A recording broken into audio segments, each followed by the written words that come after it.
Assalamualaikum warahmatullahi wabarakatuh. Halo, saya Maherul Fikria, Duta Santri Nasional 2021, mengajak teman-teman semua untuk bergabung dalam acara Festival Komunikasi yang diadakan oleh mahasiswa IAIN Kediri, yaitu acara webinar konten kreatif religi.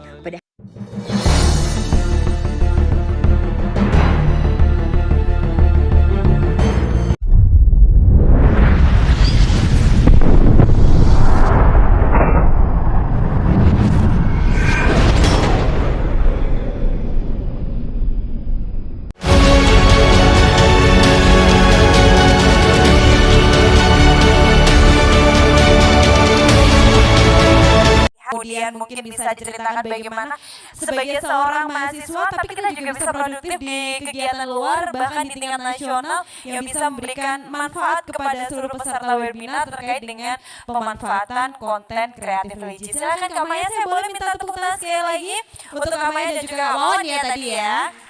Oke, baik, terima kasih. Assalamualaikum warahmatullahi wabarakatuh.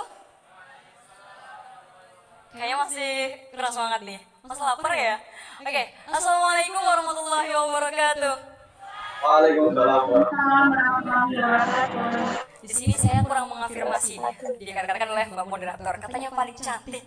Padahal Mbaknya cantik banget, aduh gimana. Terima kasih loh ya. Saya membicarakan tentang bagaimana kegiatan saya sehari-hari, kemudian bagaimana membagi waktu dengan buat konten dan sebagainya. Jadi begini, saya sekarang menempuh pendidikan ilmu hukum ya, semester 4, karena saya sempat gap year cukup lama seperti itu. Nah, karena kuliahnya masih online, jadi saya bisa membagi waktunya lebih mudah seperti itu. Jadi kebetulan saya juga menjadi santri di Pondok Pesantren Hamalatul Quran Putri 3, seperti itu. Nah, di sana bagaimana cara membagi waktunya, yaitu adalah menyesuaikan jadwal. Jadi biasanya saya mengambil jadwal di luar jam kuliah saya, seperti itu, karena saya mengambil reguler. Jadi kalau misalnya membuat konten, terus kemudian ada perlombaan, dan juga acara-acara seperti ini, insya Allah gitu ya, itu di luar jam perkuliahan seperti itu, jadi disesuaikan saja. Kemudian bagaimana dengan kegiatan di pesantren seperti itu. Nah, di pesantren itu kita mengomunikasikan terlebih dahulu kepada pengasuh dan sebagainya. Bagaimana kalau kegiatan saya seperti ini, apakah masih diberikan toleransi dan sebagainya. Kebetulan saya di pesantren juga menjaga setoran 4 kali dalam satu hari. Kalau misalnya kuliah sekitar 23 SKS, jadi satu hari sekitar 2-7 SKS seperti itu. Nah, bagaimana cara membaginya? Ya, itu tadi. Nah, hal-hal yang bisa kita kerjakan bersamaan ya it's okay gitu kan ya.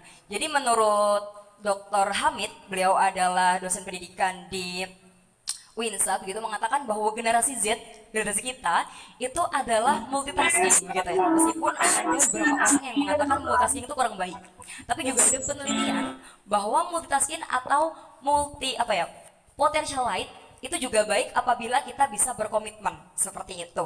Nah, tetapi dampak negatif dari generasi Z di sini adalah mudah bosan. Nah, di sini nih kuncinya. Bagaimana agar kita menjadi konten kreator yang tetap bertahan adalah jangan mudah bosan. Makanya kenapa dinamakan dengan konten kreatif religi. Bagaimana kita terus kreatif. Nah, untuk mencari ide kreatif di sini yang perlu kita pikirkan. Nah, diantaranya adalah 4R. Pertama adalah read, membaca. Nah, membaca di sini luas ya teman-teman, tidak hanya membaca buku, karena Iqra dalam Al-Quran itu kan artinya luas. Bahkan diberikan kepada Nabi yang ketika itu ummi, tidak bisa membaca dan menulis. Sehingga membaca di sini luas, membaca lingkungan dan sebagainya. Yang kedua adalah research, yaitu penelitian seperti itu. Mengapa demikian? Karena di zaman yang serba bebas seperti ini, berdasarkan penelitian ini 70% adalah sampah atau hoax. Nah, penelitian inilah yang istilahnya mengajarkan kita untuk meneruskan budaya akademik. Tidak hanya budaya akademik ya, tetapi juga budaya pesantren, di mana di pesantren itu ada sanad, Kak. Sanad itu adalah bagaimana kita ini mempertanggungjawabkan kemurnian ilmu itu dari Nabi Muhammad sampai kita, seperti itu. Nah, juga ketika kita kuliah kan ada namanya sitasi, rujukan dan sebagainya. Sama, ketika kita membuat konten diupayakan research dulu. Kemudian juga reliable.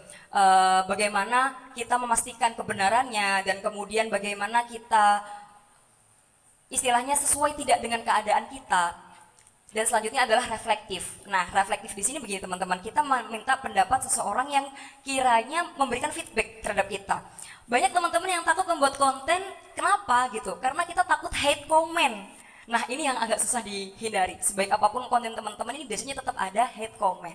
Nah, sebenarnya disinilah proses belajar kita. Kenapa demikian? Ketika kita berani mempublikasikan suatu karya, maka akan ada feedback kembali ke kita. Kurang baguskah? Kurang baikkah? Apa yang perlu dibenahi? Nah, tapi di sini kita juga harus bisa mengendalikan diri. Jangan mudah baper, dalam artian tidak semua hal kita dengarkan. Nah, makanya kenapa kita juga perlu menyaring. Ada hal-hal yang perlu kita pertahankan, ada hal-hal yang perlu kita pertimbangkan. Karena membahas soal konten kreatif religi. Di sini religi adalah agama begitu ya, secara garis besar.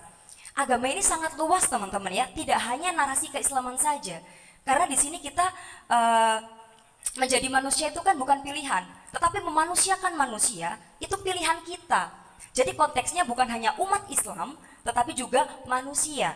Apabila konteks kita nih hanya narasi agama yang berbau dalam artian di sini sempit, dalam artian kita hanya ibadah ritual seperti sholat puasa, padahal kita juga ada ibadah sosial seperti ini. Terus kemudian ada hal-hal keilmuan lainnya yang tak kalah penting, seperti itu kalau misalnya kita menengok kembali di masa kejayaan Abbasiyah, kita bisa melihat di sana bahwa Ibnu Sina, Ibnu Khaldun dan sebagainya sudah Al-Hafidh, terus kemudian ahli sejarah, bisa juga kedokteran. Apakah kepentingan dari Ibnu Sina hanya untuk umat Islam? Tidak, tapi luas lebih daripada itu, teman-teman semuanya. Nah, di sini mengapa kita sebagai konten kreatif religi ini lebih harus belajar banyak lagi? Karena di sini kita membawa pesan perdamaian, messenger of peace. Karena hampir semua agama mengajarkan, bukan hampir ya, bahkan semua agama mengajarkan tentang kedamaian. Mengapa demikian? Karena agar di dunia ini tidak ada lagi namanya diskriminasi, dominasi, dan sebagainya. Nah, cara belajarnya kreatif tuh seperti apa sih? Misalnya ngobrol nih sama Kak Evi, sama Kak Hakim, dan sebagainya. Pasti akan mendapatkan feedback baru, pengalaman baru. Betul kan seperti itu ya? Betul. Iya. Nah, itu pelajaran bagi kita semua. Jadi kita misalnya tadi ngobrol Kak Evi jurusan apa, rumahnya di mana, bercerita, itu memberikan kita ide kreatif teman-teman semua. Terus kemudian kegalauan atau keresahan, kira-kira di Kediri ini masalahnya apa ya, solusi apa yang bisa kita tawarkan, seperti itu. Nah, kemudian kalau bicara soal market nih teman-teman, kalau market saya kurang bisa memberikan spesifik, tapi saya memiliki moto adalah mari membumikan Al-Quran sebagai kualitas peradaban. Seperti itu. Nah, membumikan Al-Quran sebagai kualitas peradaban, biasanya dakwah itu dinilai konservatif. Terkadang menjadi hal yang tidak digemari, begitu ya. Nah, itulah tugas kita bahwa umat muslim ini harus lebih berpikir luas lagi. Dakwah itu tidak sesempit itu, teman-teman. Ya, mengapa demikian? Dakwah itu tidak sesempit itu. Ketika kita berbagi, hal yang pertama kita lakukan adalah menarik orang lain. Bagaimana bisa memberikan pandangan kita apabila orang lain itu tidak tertarik pada kita, bahkan anti kepada kita. Makanya kita di sini perlu merangkul sesama ya. Di sini seluruh umat manusia tanpa terkecuali. Begitu. Terus kemudian kita lihat apa yang paling banyak disukai manusia saat ini. Ya, seperti yang dikatakan oleh kakaknya tadi, adalah sekarang itu masa 4.0 ya, seperti itu ya. Digital. Paling banyak digunakan adalah HP. Dulu HP dinilai sangat negatif bagi orang-orang tua. Karena kita hanya SMS-an aja, buang-buang waktu. Nah, disinilah saatnya kita mengarahkan hal yang lebih bermanfaat. Apabila kita anti nih, pakai sosial media, para umat muslim misalnya. Sedangkan kita tahu masyarakat paling suka di sana gitu. Jadi diupayakan kita bisa masuk di tempat yang paling banyak orang berada, yaitu sosial media, agar kita bisa memberikan influence atau persuasif seperti itu. Nah, itu ya sedikit. Nah, kemudian tentang perjalanan saya itu seperti apa. Jadi kalau buat konten tuh sebenarnya saya dari kecil suka, dalam artian di sini mulai dari Facebook, Twitter, terus kemudian Instagram, YouTube, teman-teman mungkin bisa membuka. Nah, kalau dari TikTok sendiri saya baru di tahun 2020. Ketika itu saya niatnya adalah untuk mengabadikan momen saya kuliah. Mengapa demikian? Teman-teman tahu usia saya berapa, tapi saya gap year sekitar 4 tahun. Nah, masa 4 tahun, masa keterpurukan saya tidak bisa kuliah. Dalam artian di sini saya gagal hampir 24 kali.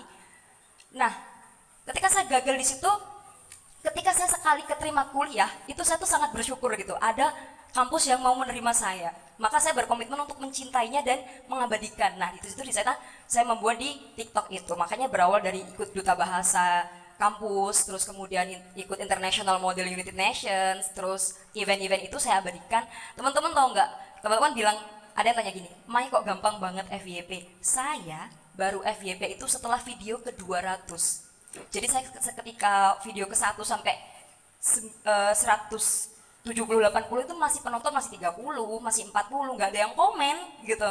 Tapi setelah 200 itu baru ada peminatnya. Dan dulu ketika saya masih semester 1-2, kesibukan belum terlalu padat, saya satu hari membuat konten sekitar 5-10 gitu. Jadi kalau misalnya teman-teman bertanya bagaimana agar kita tetap bertahan adalah mempertahankan mood, mempertahankan niat gitu. Karena lebih seperti itu Kak ya. Itu mungkin terkait tentang apa namanya perjalanan di konten creator dan juga sedikit lagi. Nah, ketika kita berani menampilkan diri, memberikan pesan perdamaian ya kan, kadang mohon maaf ya, kadang kita di sini tuh mendiskriminasikan berkerudung, tidak berkerudung, misalnya seperti itu, anak pesantren dan tidak pesantren. Mengapa kita harus mengkotak-kotakkan bahwa kita sebenarnya adalah satu? Hanya saja kita memiliki jalan yang berbeda. Kita tidak bisa mengatakan bahwa orang yang ngaji 5 juz satu hari lebih baik daripada tukang becak. Tidak bisa, karena kita tidak tahu tanggung jawab tukang becak itu di rumah seperti apa. Seperti itu ya konsepnya. Nah, ketika kita berani menampilkan diri di media sosial dengan berbagai resiko, karena saat itu saya juga banyak sekali hate comment, kita akan dikenal. Ketika kita dikenal, kita akan ditawari. Ketika kita ditawari, kita diajak kolaborasi, bekerja sama. Akhirnya bisa ikut event seperti Duta Santri, debat nasional, brand ambassador Qora dan sebagainya. Begitu teman-teman. Kira-kira seperti itu. Baik. Terima kasih banyak Kak Maya, inspiratif sekali. Tepuk tangan boleh? Iya. Sebelum saya akan membacakan dari pertanyaan Timur udah saya coba gitu.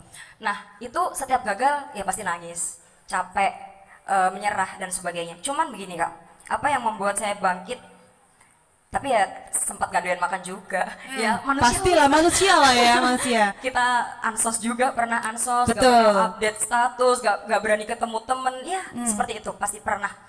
Tapi satu hal yang saya sadari bahwa end game kita, saya yakin bahwa setiap orang pasti pengen menginginkan end game yang happy ending, yaitu husnul khotimah. Betul. Kalau kita hal yang seperti itu saja sudah menyerah, lalu bagaimana dengan perjalanan hidup kita yang masih panjang?